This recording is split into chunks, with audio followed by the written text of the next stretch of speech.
Di sini saya akan menjelaskan apa itu medan magnetik.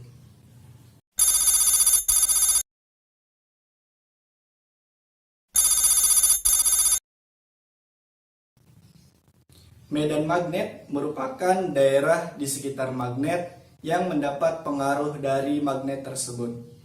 Medan magnet biasanya dilukiskan atau digambarkan dengan garis-garis khayal magnet atau garis gaya magnet. Garis-garis ini mempunyai awal dari kutub utara menuju ke kutub selatan magnet.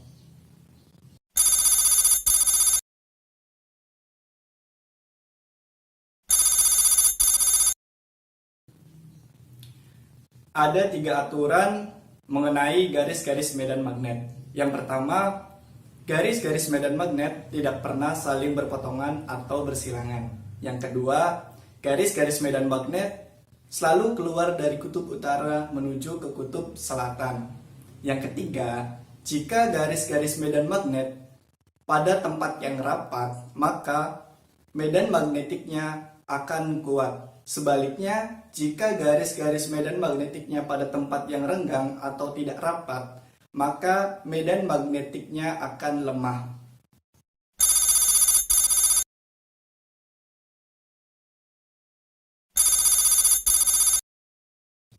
Yang perlu kalian ketahui bahwa magnet mempunyai 2 kutub, yaitu kutub utara dan kutub selatan. Nah, ketika 2 kutub ini saling dihubungkan, maka ada 2 buah magnet. Ketika kutub utara dan kutub selatan didekatkan, maka akan tarik-menarik. Sedangkan sebaliknya, jika kutub utara dengan kutub utara, maka akan saling tolak-menolak. Nah, sumber medan magnet tidak hanya berasal daripada magnet permanen atau magnet itu sendiri, tetapi ada yang berasal dari elektromagnet, yaitu dari mana? Dari arus listrik yang mengalir atau muatan-muatan listrik yang mengalir akan menghasilkan medan magnetik. Penemuan ini pertama kali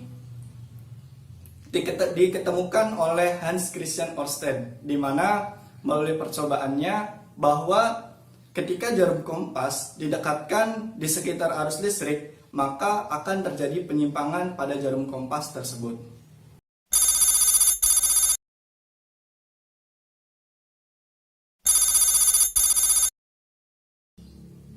Di dalam induksi magnetik ada hukum Biot-Savart.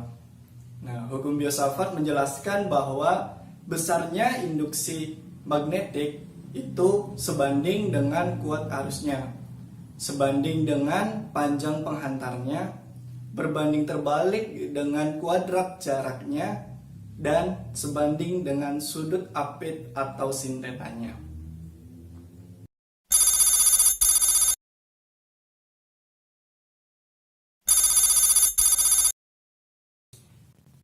Gaya magnetik atau gaya Lorentz. Nah, gaya Lorentz ini kita bisa diibaratkan dengan kita mempunyai sebuah kawat yang dialiri arus listrik.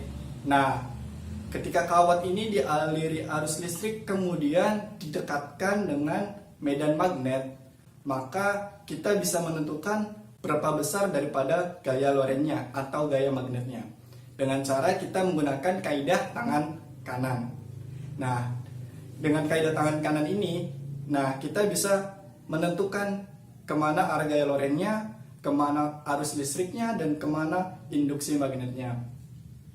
Nah, di sini ibu jari ini sebagai arus listriknya, sedangkan telunjuk ini sebagai induksi magnetnya, dan jari tengah ini sebagai gaya Lorentz-nya atau F. Jadi ini I, ini B, dan ini F. Jadi seperti ini kaidah tangan kanan gaya Lorentz.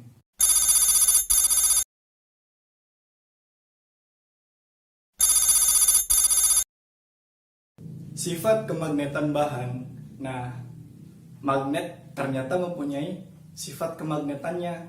Nah, yang pertama itu ada diamagnetik, paramagnetik dan ferromagnetik. Diamagnetik adalah magnet atau bahan yang ditolak oleh magnet atau tidak sama sekali ditarik oleh magnet. Contohnya apa? Emas dan tembaga. Yang kedua itu ada paramagnetik. Nah, paramagnetik ini ditarik oleh magnet tetapi dengan gaya yang lemah gitu kan. Contohnya apa? Contohnya itu aluminium dan magnesium. Yang ketiga itu ada ferromagnetik. Nah, ferromagnetik ini yang paling kuat ditarik oleh magnet, yaitu contohnya apa? Pada baja dan besi.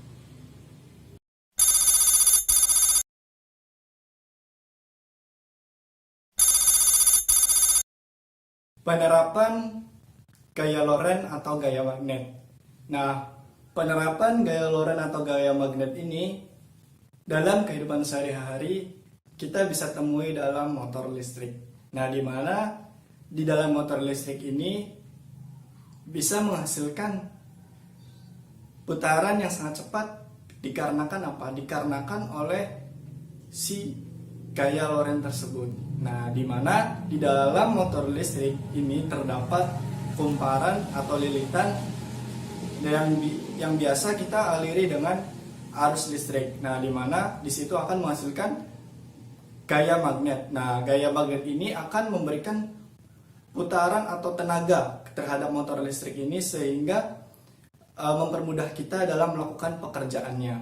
Nah, contoh biasanya dalam motor listrik ini kita biasa sering sebut dengan apa? Dengan dinamo. Nah, di dalam dinamo ini kita bisa lihat di dalamnya itu akan ada gaya Lorentz-nya. Nah, yang kedua itu pada sound system atau pengeras suara. Nah, di dalam sound system atau pengeras suara pasti kenapa suaranya itu atau bunyinya itu bisa volumenya itu bisa kencang, bisa kecil, dan suaranya itu bisa terdengar oleh telinga kita. Nah, pengaturan daripada volume tersebut itu terjadi karena adanya gaya magnet atau gaya Lorentz-nya. Di mana gaya magnet atau gaya Lorentz-nya ini mempengaruhi si besar kecilnya suara. Ketika gaya magnet atau gaya Lorentz-nya lemah, maka suara yang akan dihasilkan akan kecil juga. Ketika gaya Lorentz-nya atau gaya magnetnya itu besar, maka suara yang akan dihasilkan itu akan lebih besar.